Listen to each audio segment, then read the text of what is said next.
is sponsored by Ram Trucks, built to serve. Live from New York, it's a show that is celebrating National Croissant Day. It's First Things First. Today, the Chiefs headed to Las Vegas. But is Vegas disrespecting the champs? Put them on the board. My favorite city in America on the board. Meanwhile, the Rodney Dangerfield of the NFL. No respect. Okay. It's an old Rodney Dangerfield I like that, joke. Wow. Tell him that when he's getting Look fitted at him for brew. his tuxedo for the MVP ceremony. What happens if Purdy outplays Mahomes? Ever think of that? Ooh, and finally, often imitated but never duplicated, complex, watch out. It's a frosty edition of Mahomes Ballad. I know it's just, imitation's the sincerest form of I flattery. didn't see that. I don't even know what you're talking about. Because I'm out here like a hawk, dude. Wow. Looking at our intellectual property. Really? All over them. That's great. Wow. No mountains in Mahomes. I know that's alliterative. Yeah. Alongside Chris Broussard, I'm Kevin Wilds. Nick, are you excited for Mahomes Mountain? Very special edition. And a little company synergy. I didn't even realize Tom was going to be on Colin's show. And Tom is intimately involved in this week's Mahomes Mountain. Oh, Stay tuned. It's going to be great. All right. We start with the new Mahomes.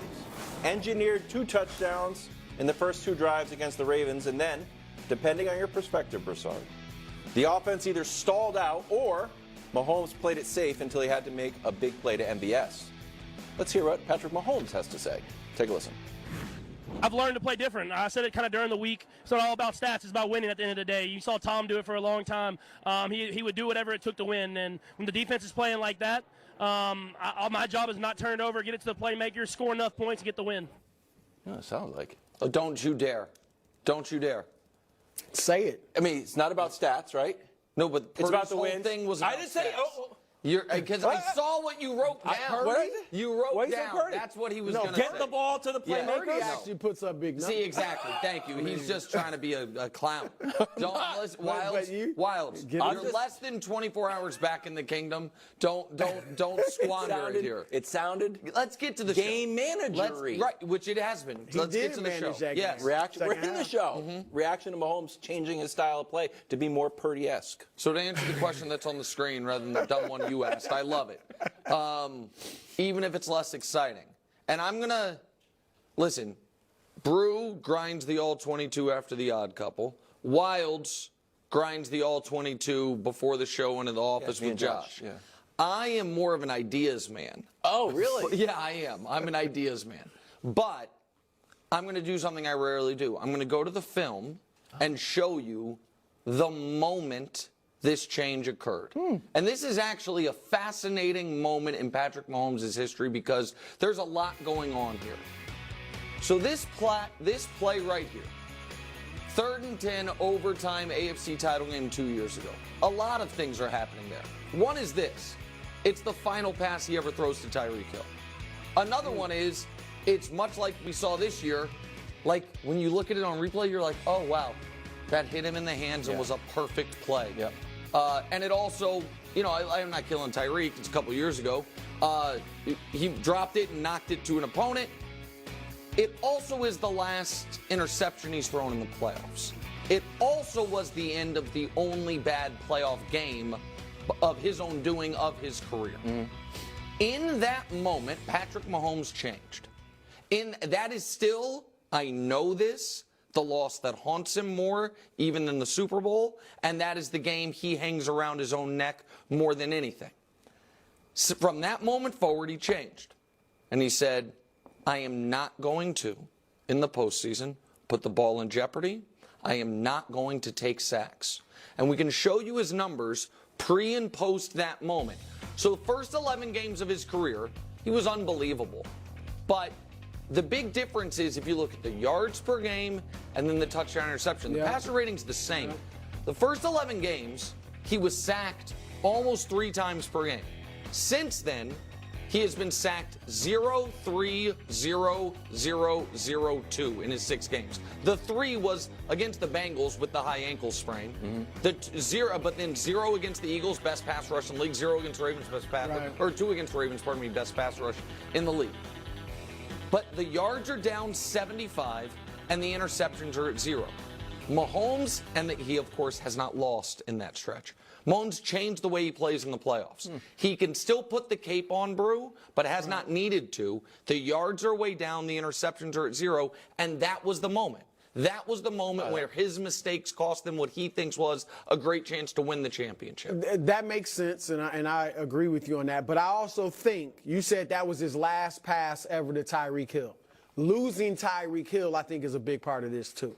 The style, sure. Yeah, the style change. Like, if they still had Tyreek, I think his numbers would be much closer to those first 11 games than they have been these last 6.